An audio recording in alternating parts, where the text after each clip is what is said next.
So మీరే అంటున్నారు folk ఇండస్ట్రీలో కామన్ అని చెప్పి మీ నోటి నుంచే అంటున్నారు. సో నీకు అన్నం పెట్టింది ఫోక్ ఇండస్ట్రీ కదా, అవును.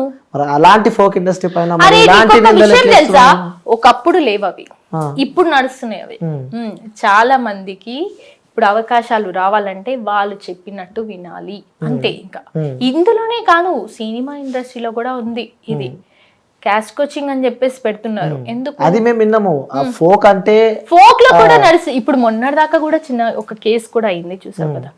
మంచి ఛాన్స్ అంటే మంచి ఛాన్స్ ఇచ్చి ఒక డెవలప్ చేసిన తర్వాత మరి వాళ్ళకి ఏమైందని కేసు పెట్టారు. ఏదో డబ్బుల దగ్గర వచ్చిందో లేకపోతే ఛానల్ దగ్గర వచ్చిందో ఎక్కడో వచ్చింది. ఆయనకు ఆల్రెడీ మ్యారీడ్ అయింది, అయినా కానీ తను సపోర్ట్ చేశారు. అయినా ఆ అమ్మాయి కేసు పెట్టిందంటే ఎక్కడో జరిగింది కదా తప్పు. సో అలాంటివి కూడా ఇక్కడ నడుస్తున్నాయి, ప్రెసెంట్ నడుస్తున్నాయి అంటాం. ఓకే, సో ఒక ఛానల్లో, ఆ ఛానల్ పేరు నేను మెన్షన్ చేయలేను. సో ఆ ఛానల్లో పర్ మంత్ కానీ వీక్లీ కానీ ట్వైస్ ఎప్పుడో మీ వీడియోస్ బాగా వస్తున్నాయి. అందులో రావడమే బంద్ అయింది మొత్తానికి, మీ సాంగ్స్ మొత్తానికే బంద్ అయినాయి ఛానల్లో. రీజన్ తెలుసుకోవచ్చా? రీజన్ అంటే యాక్చువల్లీ నేను పెట్టించింది నేనే, ఆ ఛానల్ వాళ్ళకి పరిచయం చేసింది నేనే, అన్నీ చేసింది నేనే. కానీ అక్కడ ఏం జరిగిందో ఏమో నాకు నిజంగా తెలీదు. తెలిసిన రోజైతే నేను పక్కా చెప్తున్నా, మీడియా ద్వారా బయట పెడతా.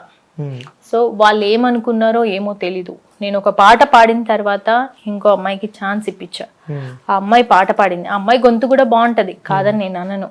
సో ఆ అమ్మాయికి ఒక ఛాన్స్ ఇప్పించా. ఆ తర్వాత 2-3 సాంగ్స్ నేనే పాడాలి, కానీ అవి నాకు సూట్ కావు, అసలు అమ్మాయి పాడలేదని చెప్పేసి నన్ను ఎగతాళి చేసిన వాళ్ళకి ప్రతి ఒక్కరికి చెప్తున్నా, నెక్స్ట్ నేను పాడబోయే సాంగ్స్ అన్ని కూడా ఒక రేంజ్ లో ఉంటాయి. నెక్స్ట్ పక్కా. ఎందుకంటే వాళ్ళు ఎవరినైతే తొక్కాలని చూసి, నిజం చెప్పాలంటే చాలా మందిని తొక్కేశారు అట్లా. పాటలు పాడకుండా చాలా మందిని తొక్కేసి వాళ్ళకి అవసరం ఉన్న వాళ్ళని, అంటే వాళ్ళకి తెలిసిన వాళ్ళతో కూడా పాటలు పాడించారు. సో వాళ్ళు ఎవరో కూడా వాళ్ళకి అందరికి తెలిసిపోతుంది, మాట్లాడుతుంటేనే అర్థమైపోతుంది వాళ్ళు ఎవరనేది. సో వాళ్ళకి కూడా కొట్టినట్టే మాట్లాడాలి, వీళ్ళకి నార్మల్ గా మాట్లాడితే కుదరదు. సో కొట్టినట్టే వాళ్ళు కూడా ఏదో ఒక రోజు నాలాగానే ఇట్లా మాట్లాడే స్థాయికి వస్తారు పక్కా. సో వాళ్ళకి కూడా పతనం అనేది స్టార్ట్ అవుతుంది, ఆల్మోస్ట్ అయింది కూడా. కొంతమందికి అయ్యింది, ఇంకా కొంతమందికి అయ్యేది స్టార్ట్ ఉంది.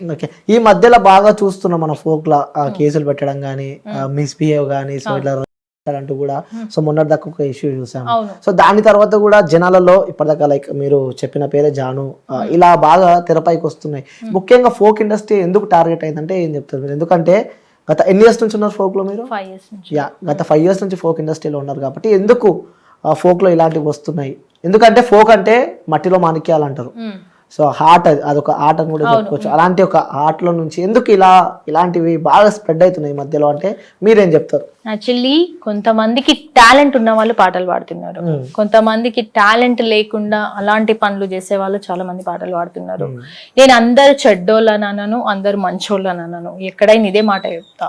కొంతమంది అవసరాల కోసం పాడుతున్నారు, కొంతమంది ఏమంటారు వాళ్ళది వాళ్ళు నిరూపించుకోవడానికి పాడుతున్నారు. సో కొంతమంది ఏంటంటే ఎట్లా అంటే వచ్చినామా ఇండస్ట్రీకి వచ్చినాం, పాడినామా వెళ్ళిపోయినామా, నాకు ఇస్తున్నారు ఇంతవరకే అట్లుంటున్నారు. కొంతమంది అదే జీవితంగా భావించి కూడా పాడే వాళ్ళు కూడా ఉన్నారు. సో కొంతమంది కమిట్మెంట్ కి లోన్ అయి పాడుతున్నారు, కొంతమంది నిజాయితీగా పాడుతున్నారు. కమిట్మెంట్స్ కి లోన్ అయి పాడుతున్నారు అని చెప్పావు కదా. సో నువ్వు ఎప్పుడైనా దగ్గర నుంచి ఈ కమిట్మెంట్స్ కి ఇష్యూకి సంబంధించి ఫైట్ చేశారా? నేను అసలు ఇప్పటి వరకు నేను ఎక్కడ కమిట్మెంట్స్ ఎవరు అడగలేదు, నా జోలికి రారు. ఎందుకంటే నేను ముఖం మీద అని పడేస్తా, ఏదైనా మాట అంటే వాళ్ళ ఇజ్జతంతా పోతుంది ఆడ, ఇష్టం వచ్చినట్టు మాట్లాడతా నేను. సో కారణం కూడా ఇదే అవ్వచ్చు, నేను ఇట్లా మాట్లాడుతున్నానని నన్ను ఇట్లా దూరం పెట్టిరేమో అని నేనే అనుకుంటా ఒక్కోసారి. సో యాక్చువల్లీ 1 year అంటే నేను పాడిన పాట హిట్ అయిన తర్వాత నేను అందులో కనిపించలేదు, ఎందుకంటే నాకు ఎవ్వరు సపోర్ట్ లేదు. నాకు అసలు తీసుకొచ్చిందే అంటే యాక్చువల్లీ వాళ్ళు నా పాట విని, బతుకమ్మ పాట విని ఈ అమ్మాయికి టాలెంట్ ఉంది అని చెప్పేసి వాళ్ళు తీసుకొచ్చి ఒక 10 songs పాడించడానికి ట్రై చేశారు. అది కాకుండా చేసిన వాళ్ళకి అందరికీ చెప్తున్నా ఇప్పుడు కూడా, వాళ్ళకి పక్క పతనం స్టార్ట్ అవుతుంది వాళ్ళకి. సో ఆ 10 పాటలు నేనే పాడాల్సింది, కానీ వాళ్ళని మైండ్ అంతా డైవర్ట్ చేసి వాళ్ళకి ఇలా చేసుకుంటే మీకు ఇలా వస్తుంది, మీరు ఇంత ఖర్చు పెడుతున్నారు, ఇది చెప్పి అది చెప్పి ఇది చెప్పి మొత్తానికి వాళ్ళ మైండ్ డైవర్ట్ చేసి. ఎందుకు వాళ్ళకి ఏమవసరం మిమ్మల్ని టార్గెట్ చేయాల్సిన అవసరం? అంటే పాటలు వాళ్ళు రాస్తారు, వాళ్ళే రాస్తారు, వాళ్ళే మ్యూజిక్లు చేస్తారు. సో వాళ్ళకే కదా ఇంపార్టెంట్ ఉంటది. సింగర్స్ అంటే వాళ్ళ దగ్గర 100 ఉంటారు, వాళ్ళు ఎట్లా చెప్తే ఇట్లా వినేటోళ్ళు మస్తు మంది ఉంటారు, వాళ్ళందరినీ పట్టుకోవచ్చు. ఈమెందుకు, ఈమె అవసరం లేదు, ఈమె ఉన్నదంటే మినిమం ఒక సాంగ్ అనే పాడాలి ఈమెకి అని చెప్పేసి అట్లా ఆలోచించి నేను పాడిన పాటలు కాదు కాదు కాదు కాదు అనుకుంటా వాళ్ళకి తెలిసిన వాళ్ళని తీసుకొచ్చి పాటలు పాడించారు వాళ్ళు. సో అట్లా నేను వాళ్ళని బ్యాడ్ అనట్లేదు, నాదే తప్పు.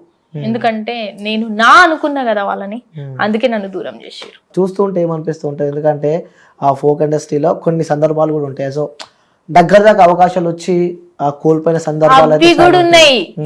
ఒక పాటని నేను 10 సార్లు వాడినా, ఒకటే సాంగ్, ఒక్క పాటని. వాళ్ళన్నారు నన్ను ఈ మాట నేను పాడలేని అన్నారు అని చెప్పేసి రాత్రి వాళ్ళు కష్టపడి ఆ పాట పాడినా గానీ అది పాట నాది సెట్ కాదని చెప్పేసి నన్ను పంపించిన రోజులు, ఆ రోజు నేను ఏడ్చినప్పుడు నాకు అనిపించింది ఈ అమ్మ ఈ ఇండస్ట్రీ వద్దు, ఈ ఫోక్ ఇండస్ట్రీ వద్దు, ఈ పాట వద్దు, ఏదొద్దు అనుకున్నప్పుడు.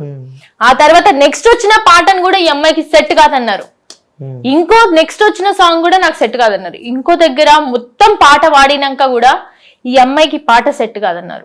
అట్లా నేను దగ్గర ఒక 10-15 ఎదుర్కొన్నా.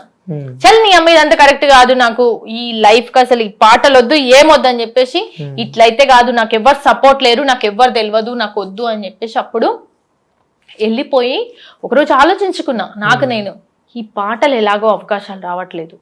వాళ్ళన్నారు నేను పాడలే, నిజంగా నేను పాడలేనా, నాకు గొంతు లేదా, దేవుడు నాకు వరం ఇవ్వలేదా, ఎందుకు నేను పాడలేనా, పాడిన పాట అంత హిట్ అయింది కదా, నాకెందుకు అవకాశాలు వస్తలేవు అని మస్తు ఆలోచించిన, మస్తు బాధపడ్డా, మస్తు ఏడ్చిన.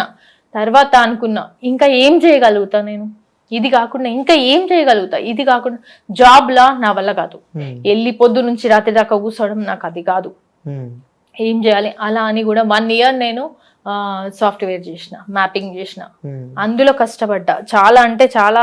వాళ్ళు ఇష్టం వచ్చినట్టు, అంటే వాళ్ళు ఇష్టం వచ్చిన షిఫ్ట్లు వేసేటోళ్ళు, అట్లా కూడా కష్టపడ్డా.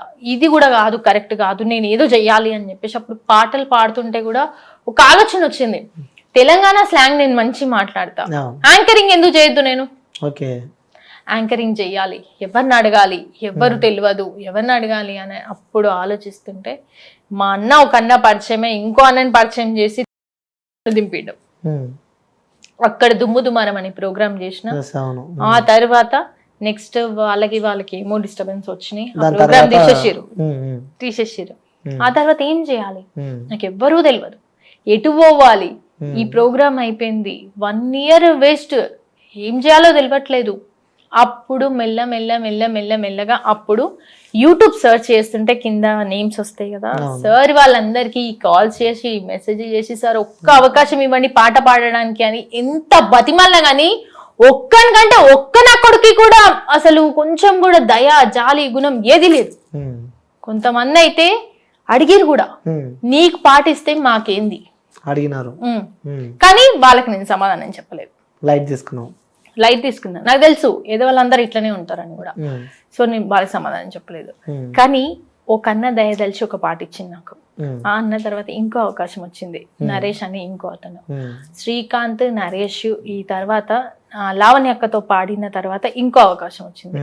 అట్లా పాడిన తర్వాత ఒక దగ్గర పాట మొత్తం పాడినాక ఈ అమ్మాయికి పాట సూట్ కాదని చెప్పేసి నన్ను స్టూడియోలో పాడిన తర్వాత బయటికి వచ్చినాక ఈ అమ్మాయికి పాట సూట్ కాలేదు, మా మర్దలైతే పాడుతుంది బాగా అని చెప్పేసి అక్కడ ఆ పాట పాడించుకున్నారు. అయినా నేనేం అనలేదు, ఎందుకంటే నాకు ఇవి కామన్ అయిపోయినాయి, అర్థమైపోయింది నాకు, లేదు ఇది కరెక్ట్ కాదు, మనకేది సూట్ అవుతుందో పాట అదే వాడాలి, ఏది వాడితే అది వాడొద్దు అని చెప్పేసి అప్పుడు కూడా అనుకున్నా. అప్పటి నుంచి ఎవరిని ఏం అవకాశాలు అడగలేదు. నేను ఇంటర్వ్యూస్ చేయడం లోనే స్టార్ట్ చేసిన.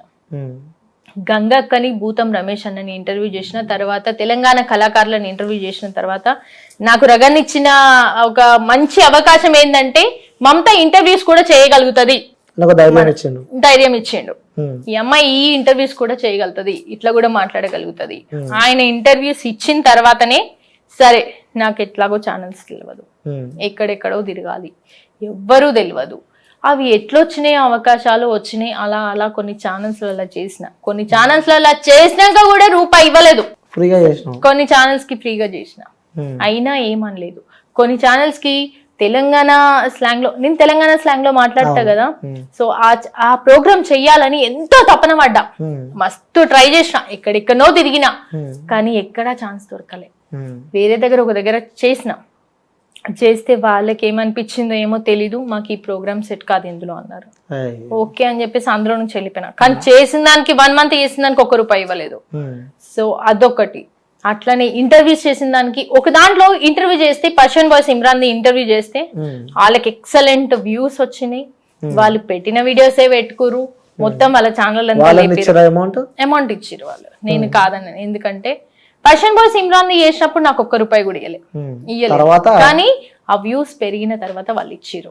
ఓకే, సో అట్లా మీ లైఫ్ జర్నీ స్టార్ట్ అలా అలా అలా అలా ఇంటర్వ్యూస్ మినిమం ఒక 400 దాకా నేను చేయొచ్చు.